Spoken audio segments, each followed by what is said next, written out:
सभी को जय यीशु।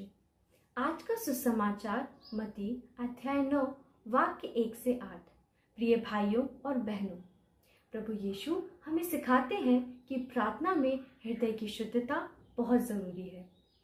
जब उन्होंने अर्ध रोगी को चंगा किया तो पहले उन्होंने उसके पापों को क्षमा किया। इससे हमें यह सीख मिलती है कि शारीरिक चंगाई से पहले आंतरिक चंगाई जरूरी है, यानी हमें अपने पापों से मुक्त होना होगा। जैसे गंदगी पानी के प्रभाव को रोकता है, वैसे ही पाप ईश्वरीय कृपा को हमारे जीवन में आने से रोकता है।